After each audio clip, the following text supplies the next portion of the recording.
souhaiter à tous la bienvenue à cette cérémonie de lancement officiel de la campagne nationale d'éducation financière.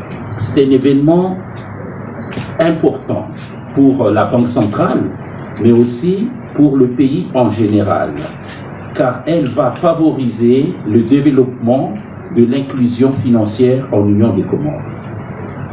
Le manque de connaissances financières est l'une des principales causes de l'endettement et de la précarité financière de notre population.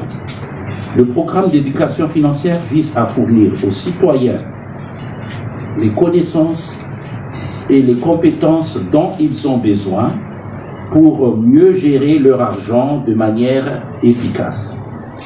Les contraintes actuelles du financement de développement aux Comores par le système bancaire résultent aussi par une faible bancarisation.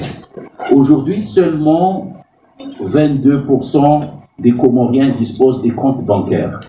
L'objectif de la Banque centrale des Comores est de multiplier entre 3 et 4 ce taux durant les 5 prochaines années pour arriver à un taux de bancarisation de 70% dans 5 ans. Mais on ne peut pas attirer la population vers le système bancaire par la force.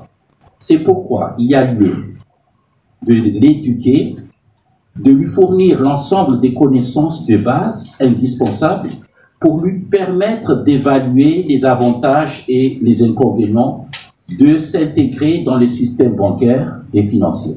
C'est par cette voie éducative que nous pourrons aboutir vers l'objectif ultime d'inclure tous les Comoriens dans le système financier. Le programme qui va nous être présenté comprendra des sessions de formation pour permettre à la population de mieux comprendre les concepts clés de la finance tels que les budgets, les investissements, les prêts et les épargnes. Aujourd'hui, à la cérémonie de lancement de la campagne d'éducation financière au Comores. L'événement de cet après-midi est symbolique car il marque le début d'une communication inclusive et permanente entre les parties prenantes du secteur financier, intervenant du gouvernement, de la Banque centrale, les institutions financières de la place et la population, et touchera tous les villages sur les 3 îles.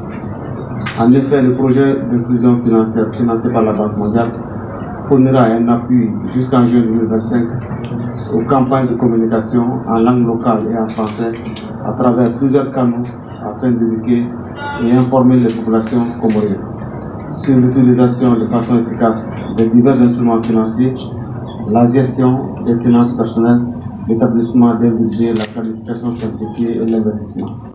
Monsieur le ministre, mesdames et messieurs, nous espérons que cette initiative sera soutenue et pourra continuer même au-delà de la fin du projet, étant donné que les formateurs seniors et juniors ont été déjà formés par le projet. En effet, pour impulser le développement de l'économie, il est nécessaire de parvenir à l'inclusion financière, favoriser un meilleur accès de la population adulte aux différents services financiers.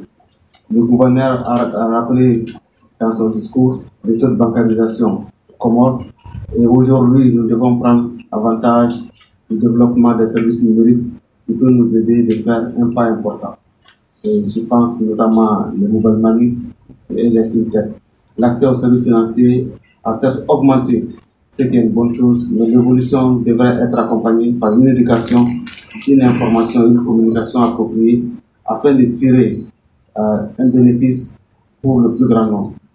De même, afin de pouvoir utiliser à bon escient l'outil puissant qu'est la digitalisation pour faciliter les transactions bancaires et autres paiements numériques, ces évolutions doivent être bien accompagnées pour être optimales. La Banque mondiale, à travers le projet d'inclusion financière, continue à accompagner l'Union des Comores pour atteindre ses objectifs de croissance inclusive et résilience.